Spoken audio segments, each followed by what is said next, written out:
Bismillahirrahmanirrahim. Assalamualaikum warahmatullahi wabarakatuh. Alhamdulillahilladzi ahyana ba'dama amatana wa ilaihin nusyur. Ashhadu an la ilaha illallah wahdahu la syarika lah wa ashhadu anna Muhammadan abduhu wa rasuluh. Allahumma salli ala sayyidina Muhammadin wa ala alihi wa sahbihi ajma'in, amma ba'd. Jamaah sekalian yang insya-Allah dimuliakan Allah, alhamdulillah, segala puji bagi Allah yang senantiasa memberikan limpahan nikmat dan karunia-Nya kepada kita semua. Terutama nikmat yang paling besar adalah nikmat iman dan Islam, sehingga itulah yang mendorong kita untuk hadir di masjid ini dalam rangka melaksanakan salat subuh secara berjamaah. Salawat serta salam mari kita kirimkan buat junjungan kita Nabi Muhammad sallallahu alaihi wasallam. Kata beliau, al-bakhil alladzi man dzukirtu indahu falam yusalli alayya. Orang yang paling kikir, kata Rasul, adalah orang yang ketika mendengar namaku disebut lantas tidak mau bersalawat. Dan salawat ini adalah perintah dalam Al-Quran, di mana Allah dan malaikatnya juga melaksanakan atau bersalawat kepada baginda Rasulullah sallallahu alaihi wasallam. Dalam Al-Quran Allah gambarkan, innallaha wa malaikatahu yusalluna 'alan nabi ya ayyuhalladzina amanu sallu 'alaihi wa sallimu taslima. Sesungguhnya Allah, malaikat-malaikatnya yusalluna 'alan nabi, bersalawat kepada nabi. Baru perintah itu turun kepada kita, ya ayyuhalladzina amanu sallu alaihi wa sallimu taslima. Wahai orang-orang yang beriman, sampaikan salawat dan salam penghormatan kepadanya. Baik jamaah sekalian serta anak-anakku sekalian, para santri yang dimuliakan Allah Subhanahu wa taala, sebelum masuki materi kajian kita pada subuh hari ini, saya mengajak kepada semua untuk membaca Ummul Quran surah Al-Fatihah dengan mengikuti saya, supaya lebih segar semua sedikit ya. Ayo semua ikut ya. A'udzu billahi minasy syaithanir rajim. Semua.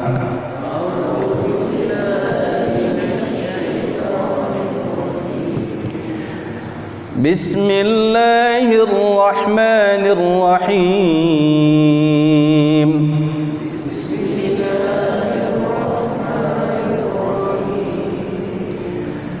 Alhamdulillahi Rabbil Alamin.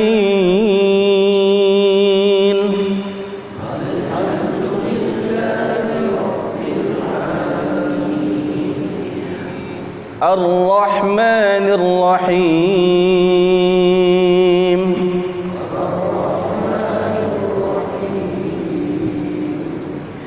Maliki Yaumiddin.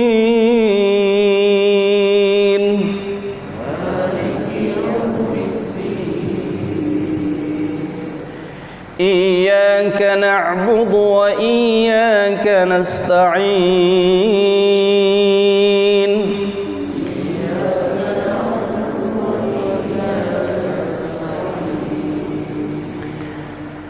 Ihdinas siratal mustaqim.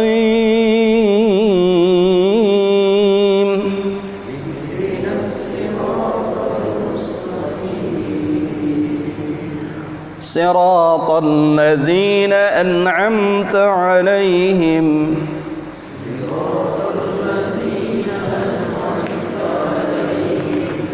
ghairil maghdubi 'alaihim waladdallin.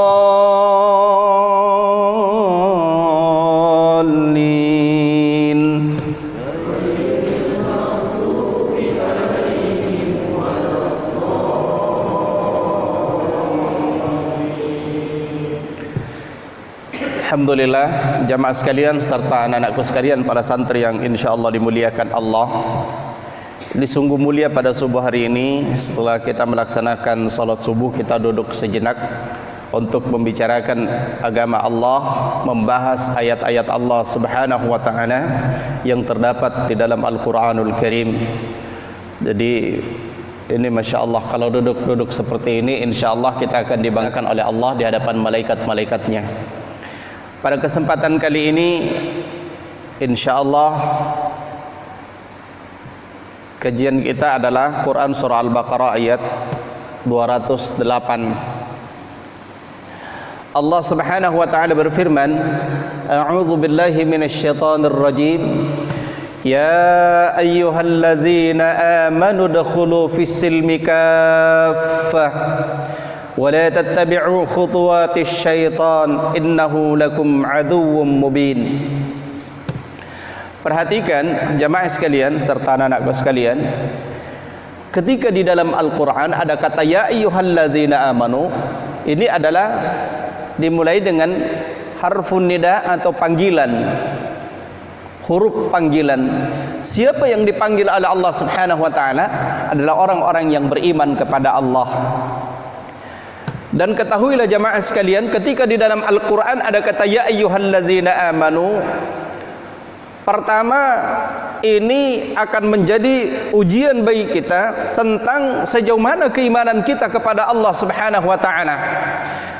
Karena perhatikan, setelah kalimat ya ayyuhalladzina amanu, di situ ada perintah yang mesti dikerjakan atau larangan yang harus ditinggalkan.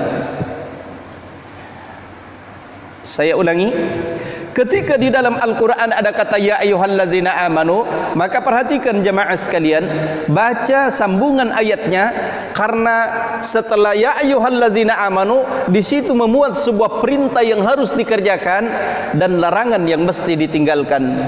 Sejauh mana keimanan kita kepada Allah itu tergantung sejauh mana kita menjalankan perintah dan sejauh mana kita meninggalkan larangan. Karena iman ini bertambah dengan ketaatan kepada Allah dan berkurang sebagaimana berkurangnya ketaatan kita kepada Allah Subhanahu wa taala. Semakin kita semangat beribadah kepada Allah Subhanahu wa taala, maka itu menunjukkan akan keimanan kita yang semakin kuat dan semakin kokoh. Tapi semakin lemah kita dalam menjalankan sebuah perintah, maka itu menunjukkan akan kelemahan keimanan kita kepada Allah Subhanahu wa taala. Contoh, ketika kita disuruh mendirikan sholat, begitu masuk waktu sholat, maka pada saat itu kita bersegera dan bersiap-siap untuk memenuhi seruan Allah untuk mendirikan sholat, menunjukkan akan gambaran keimanan kita kepada Allah. Tapi ketika sudah masuk waktu sholat, sudah azan dikumandangkan tapi masih ditunda-tunda sholatnya, bahkan boleh jadi mentakhirkan sholatnya, maka itulah gambaran keimanan kita kepada Allah. Nah, jemaah sekalian yang dimuliakan Allah Subhanahu wa taala. Jadi itu perhatikan. Jadi ketika di dalam Al-Qur'an ada kata ya ayyuhalladzina amanu, di situ bisa menjadi sebuah gambaran akan keimanan kita kepada Allah Subhanahu wa taala. Kemudian yang kedua, ketika di dalam Al-Qur'an ada kata ya ayyuhalladzina amanu,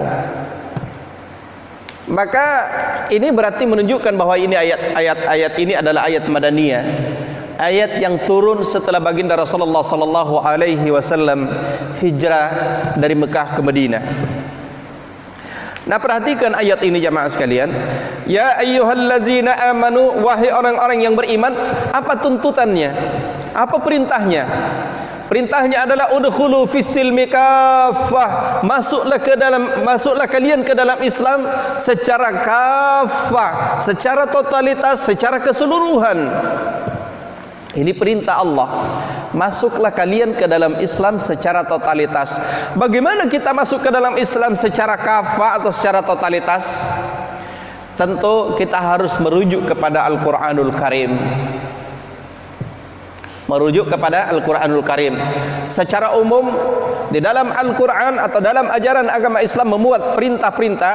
Dalam hal ini adalah memuat persoalan-persoalan akidah. Yang kedua memuat persoalan ibadah. Yang ketiga memuat persoalan akhlak. Itu secara umum ya. Jadi ketika kita mau masuk ke dalam Islam secara totalitas, maka ini tiga hal yang harus diperhatikan. Bagaimana akidah kita, bagaimana ibadah kita, bagaimana akhlak kita, dan seterusnya. Nah, kalau kita mau melihat, kita paham semua bahwa rukun Islam ada berapa anak-anak? Paham ya? Halo? 5 ya. Rukun Islam ada 5. Nah, kita berangkat dari sini. Jadi ketika kita mau masuk ke dalam Islam secara totalitas, kita melihat dulu rukun Islam ya. Yang pertama apa? Syahadat.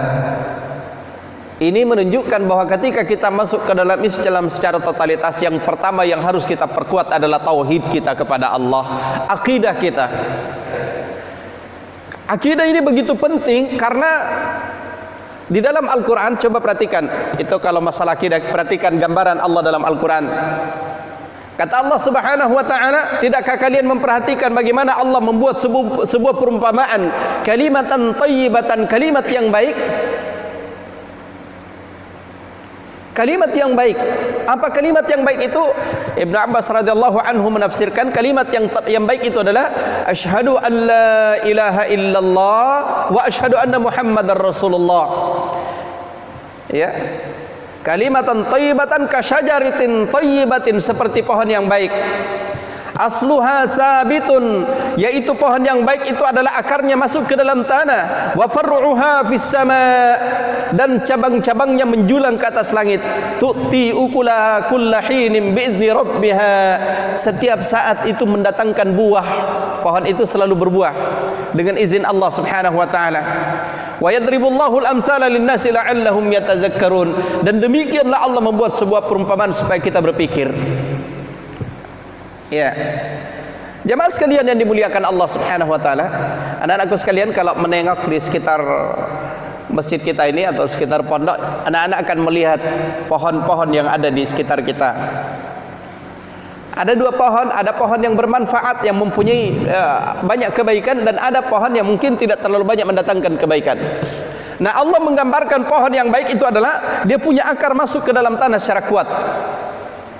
Coba perhatikan, ketika ada pohon masuk ke dalam tanah secara kuat, maka ketika ada angin datang, meskipun anginnya sangat kencang, dia tidak akan tumbang. Kenapa? Akarnya masuk ke dalam tanah. Demikianlah dalam Islam. Allah menggambarkan bahwa tauhid ini, la ilaha illallah Muhammadur Rasulullah, seperti pohon tadi, dia harus masuk ke dalam tanah. Kasyajaratin thayyibatin asluha sabit, yaitu akarnya masuk ke dalam tanah. Supaya apa?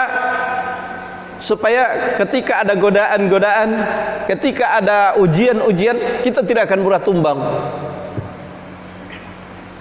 Banyak kan saudara-saudara kita, karena dia tidak punya pohon akar yang masuk ke dalam tanah secara kuat, artinya tidak punya akidah yang kuat. Begitu ada yang tawarkan Indomie, ada yang tawarkan beras, ada yang tawarkan apa-apa, maka akidah digadaikan. Akidah digadaikan. Kenapa itu terjadi? Karena dia tidak punya akar yang masuk ke dalam tanah, jamaah sekalian. Ya. Jadi hadirin yang dimuliakan Allah Subhanahu wa taala, bagaimana kemudian akidah itu? Wa far'uha fis sama. Ini Masya Allah, cabangnya menjulang ke atas langit, daunnya sangat rimbun. Coba anak-anakku sekalian, pada saat siang hari, pada saat panas sekali, kemudian kita duduk di bawah sebuah pohon yang rindang, kemudian datang angin sepoi-sepoi, Masya Allah, subhanallah, sebuah nikmat yang sangat besar. Kemudian apalagi, tu'ti ukula kullahinin bi'izni rabbiha, pohon itu mendatangkan buah setiap saat dengan izin Allah. Jadi sudah pohonnya rimbun, akarnya kuat tadi masuk ke dalam tanah, pohonnya rimbun, kita duduk di situ, kemudian ada buah yang bisa dinikmati setiap saat. Ini Masya Allah. Inilah yang Allah gambarkan dalam Al-Quran tentang tauhid.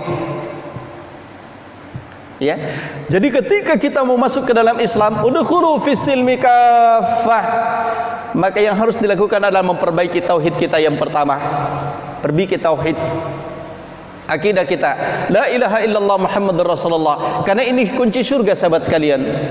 Kunci surga. Siapa yang rusak syahadatnya tidak mungkin masuk ke dalam surganya Allah Subhanahu wa taala. Siapa yang rusak syahadatnya tidak mungkin masuk ke dalam surganya Allah Subhanahu wa taala. Makanya ketika kita sudah mengucapkan asyhadu an la ilaha illallah Muhammadur Rasulullah, kita harus belajar apa konsekuensi daripada la ilaha illallah Muhammadur Rasulullah ini. Apa konsekuensinya jemaah? Secara umum, ketika kita mengucapkan la ilaha illallah Muhammadur Rasulullah, konsekuensi yang harus dilakukan adalah menjalankan perintah dan meninggalkan larangan, menjauhi segala macam bentuk-bentuk kesyirikan. menjauhi segala macam bentuk-bentuk penghambaan selain daripada Allah Subhanahu wa taala. Itu namanya konsekuensi. Ya. Jadi di jalan surga, siapa yang tidak kokoh syahadatnya tidak mungkin masuk ke dalam surga. Siapa yang rusak syahadatnya atau siapa yang tidak pernah mengucapkan kalimat syahadat tidak mungkin masuk ke dalam surga. Ini hati-hati ya, karena sekarang kan ada orang-orang sekuler berpikir atau menyampaikan slogan-slogan, sudahlah semua orang bisa masuk ke dalam surga. Di surga itu ada kamar-kamar yang bisa dimasuki oleh seluruh penganut agama lain atau seluruh manusia. Ya tinggal disekat-sekat katanya. Ini berbahaya ini. Bagi kita umat Islam, bagi di luar Islam tidak mungkin masuk ke dalam surga. Kita harus meyakini innad dina indallahil Islam. Agama yang diterima adalah Islam. Agama yang bisa mengantarkan kita masuk ke dalam surga adalah Islam. Saya sudah pernah berikan ilustrasi di sini atau contoh. Ada orang ikut lomba lari. Lomba lari ya. Dengan hadiah utama 1 unit mobil Alphard misalnya, mobil mewah ya. Begitu dibuka pendaftaran kan banyak orang mendaftar. Kenapa? Tergiur dengan hadiahnya. Begitu hari H untuk perlombaan, maka mulailah mereka berlomba, berlari dan berlari semakin kencang. Mereka semakin berlomba untuk mendapatkan hadiah, untuk sampai di garis finish untuk mendapatkan hadiah ini. Dan didapatkanlah satu orang yang paling pertama masuk ke dalam garis finish. Ada satu orang paling pertama masuk ke dalam garis finish. Tiba giliran panitia mengumumkan yang berhak untuk mendapatkan hadiah 1 unit mobil Alphard. Dibacakan namanya, ternyata yang berhak mendapatkan, yang dibacakan namanya bukan orang yang pertama tadi masuk ke dalam garis finish. Padahal dia kencang larinya, Masya Allah. Orang pada heran, kenapa bukan orang ini yang bisa masuk untuk mendapatkan hadiah itu? Kenapa bukan dia? Ternyata jamaah sekalian, ditelusuri, memang dia ikut dalam lomba lari, memang dia ikut dan bahkan menjadi orang yang pertama sampai di garis finish. Tapi ketahuilah, orang ini ikut lomba lari tapi tidak pernah mendaftar di panitia sebagai peserta. Dia peserta ilegal. Jadi memang dia sampai di garis finish nomor 1 tapi tidak pernah mendaftarkan diri di panitia. Jadi otomatis tidak ada datanya di panitia. Maka ketika diumumkan juaranya, dia tidak berhak mendapatkan hadiah. Ya, paham sampai sini ya. Jadi kalau ada orang mau masuk ke dalam surga, meskipun banyak kebaikan-kebaikannya, tapi ketika tidak didasari dengan Islam, ketika tidak didasari dengan keimanan kepada Allah Subhanahu wa taala, tidak mungkin masuk ke dalam surga. Kenapa? Dia tidak pernah mendaftarkan diri sebagai peserta untuk masuk ke dalam surga. Dan syarat pendaftarannya adalah asyhadu an la ilaha illallah wa asyhadu anna Muhammadar Rasulullah. Jadi jamaah sekalian, ini ya, jadi perkokoh tauhid kita, perkokoh akidah kita. Sebab kalau ini rusak, yang lain semua akan rusak. La in asyrakta la yahbatanna amaluka. Kalau kalian mensyirikatkan Allah, kalian menyekutukan Allah, seluruh amalan-amalan kalian akan terhapus. Ya. Jadi seluruh amalan-amalan kalian akan terhapus. Tidak ada nilainya di hadapan Allah Subhanahu wa taala ketika kita melakukan sebuah amalan bukan untuk Allah, atau kita beribadah kepada Allah, kepada selain daripada Allah Subhanahu wa taala. Maka kapan kita lakukan la yahbatanna 'amaluka, terhapus seluruh amalan-amalan kalian. Iya. Jadi ini yang pertama ya. Jadi ketika masuk ke dalam Islam, Islam itu memuat persoalan tauhid, persoalan akidah yang harus kita perkuat dalam dada kita jamaah sekalian. Apalagi ketika kita masuk ke dalam Islam, konsekuensi daripada akidah tadi adalah ibadah. Makanya tadi kalau dalam ayat tadi digambarkan wa far'uha fis sama' tuti ukulaha kullahinin bi'izni rabbiha. Itu digambarkan daripada hasil daripada akidah kita. Harus ada konsekuensi, harus ada pohon. Apa pohon-pohon daripada akidah itu?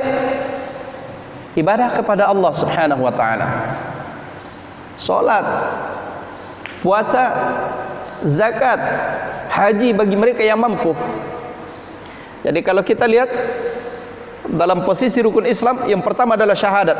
Ya, ada juga yang menggambarkan syahadat itu sebagai pondasi. Kemudian salat itu adalah tiangnya, puasa itu adalah perisainya. Ya. Kemudian zakat itu adalah dinding-dindingnya. Kemudian haji itu adalah penutupnya. Masya Allah, sempurna ini bangunan Islam. Makanya kalau ada orang mengucapkan 2 kalimat syahadat tapi tidak menjalankan perintah, dia belum sampai pada tingkatan keimanan. Karena iman itu syaratnya 3. Al-iman, ya iman itu at-tasdiqum bil qalbi, pembenaran dalam hati, wa iqrarum bil lisan, diucapkan dengan lidah, wa amalum bil arkan, dan diamalkan dalam bentuk amal perbuatan. Ingat, ini 3 syaratnya iman. Kapan tidak terpenuhi semua syarat ini dalam diri kita, berarti ada yang kurang dalam keimanan kita kepada Allah. Iman itu adalah at-tasdiqum bil qalbi, pembenaran dalam hati. Jadi harus betul-betul kita yakini dalam hati kita. Yang kedua, iman itu wa iqrarum bil lisan, harus diucapkan dengan lidah. Itulah sebabnya syarat untuk masuk dalam Islam adalah harus mengikrarkan 2 kalimat syahadat. Ada orang mau masuk Islam tapi tidak mengucapkan 2 kalimat syahadat, tidak sah keislamannya. Iya, tidak sah keislamannya. Karena syarat Islam itu untuk masuk ke dalam Islam adalah tadi membenarkan dalam hati, kemudian harus diucapkan dengan lidah kita, asyhadu an la ilaha illallah wa asyhadu anna muhammadar rasulullah. Kemudian yang ketiga adalah wa amalum bil arkan, mengamalkan dalam bentuk amal perbuatan. Jadi kalau ada orang mengatakan saya beriman kepada Allah, dia sudah ucapkan kalimat syahadat tapi tidak melaksanakan konsekuensi daripada syahadat, tidak mendirikan salat, maka dia belum beriman kepada Allah meskipun sudah muslim. Belum beriman kepada Allah meskipun sudah muslim. Orang Islam sudah pasti, orang beriman sudah pasti Islam, tapi orang Islam belum tentu beriman. Ya. Orang Islam ketika sudah ucapkan kalimat syahadat itu Islam namanya, tapi belum sampai pada tingkatan mukmin. Ya. Ketika dia mau menjalankan konsekuensi daripada tadi, yaitu pembenaran dalam hati diucapkan dengan lidah dan diamalkan dalam bentuk amal perbuatan, maka dia belum sampai pada tataran iman. Orang Islam banyak, orang mukmin yang kurang. Lihat, banyak orang kan tidak sholat ya. Itu menunjukkan dia muslim tapi belum tentu sampai pada tingkatan iman. Maka jamaah sekalian yang dimuliakan Allah, buah daripada keislaman kita, tauhid kita adalah menjalankan perintah. Setelah setelah syahadat, yang kedua adalah salat. Dalam sebuah hadis dikatakan as-salatu imaduddin, faman aqamaha faqad aqamaddin wa man tarakaha faqad hadamaddin. Salat itu adalah tiangnya agama. Siapa yang menegakkan salat berarti menegakkan agamanya. Wa man tarakaha faqad hadamaddin, dan siapa yang meninggalkan salat berarti meruntuhkan agama. Dalam hadis yang lain, salat ini adalah kunci dari seluruh kebaikan kita. As-salatu miftahu kulli khair. Salat itu adalah kunci dari seluruh kebaikan-kebaikan kita. Artinya apa? Ketika kita salat, maka yang lain akan mengikut, kebaikan-kebaikan yang lain akan mengikut. Tapi ketika kita tidak mendirikan salat, ya amalan-amalan kita yang lain belum tentu mengikut. Jamaah sekalian yang dimuliakan Allah Subhanahu wa taala. Jadi insyaallah nanti kita akan lanjutkan ini pembahasan konsekuensi daripada udkhulu fis silmi kaffah. Jadi setelah syahadat kita nanti membahas tentang bagaimana buah daripada syahadat itu. Udkhulu fis silmi kaffah itu adalah ibadah kita kepada Allah Subhanahu wa taala, salat kita, puasa kita, zakat kita, dan haji bagi orang-orang yang mampu. Ya. Dan di akhir ayat ini Allah berfirman, wala tattabi'u khutuwatis syaitan, jangan kalian mengikuti langkah-langkah syaitan. Kenapa dilarang mengikuti langkah syaitan? Innahu lakum aduwwum mubin. Syaitan itu adalah musuh yang nyata bagi kalian. Syaitan itu adalah musuh yang nyata bagi kalian. Bagaimana setan itu? Innama ya'murukum bis-su'i wal fahsya wa an taqulu 'ala Allahi ma la ta'lamun. Sesungguhnya setan itu menyuruh kalian berbuat keji dan berbuat kemungkaran. Wa an taqulu 'ala Allahi ma la ta'lamun, dan engkau akan mengatakan tentang Allah apa yang tidak engkau ketahui. Masya-Allah. Jadi itu tugasnya setan. Karena itu jamaah sekalian yang dimuliakan Allah Subhanahu wa taala, mudah-mudahan ayat ini menjadi sebuah perenungan buat kita semua nanti insyaallah, bisa menjadi pelajaran buat kita semua. Ya ayyuhalladzina amanu dakhulu fis-silmi kaffah wa la tattabi'u khutuwatis syaitan innahu lakum aduwwum mubin. Mudah-mudahan ayat ini menjadi pelajaran, dan insyaallah pada kesempatan yang berbeda kita akan lanjutkan. Insyaallah setiap Ahad subuh kita akan sama-sama duduk bermajelis di tempat ini dengan pemateri yang berbeda. Mungkin guru-guru kita yang lain, guru kita Ustaz Hasan Basri atau guru-guru kita yang lain akan secara bergantian akan mengisi kajian subuh Ahad subuh ini. Mudah-mudahan bermanfaat. Subhanakallahumma bihamdik, asyhadu an la ilaha illa anta astaghfiruka wa atubu ilaik. Assalamualaikum warahmatullahi wabarakatuh.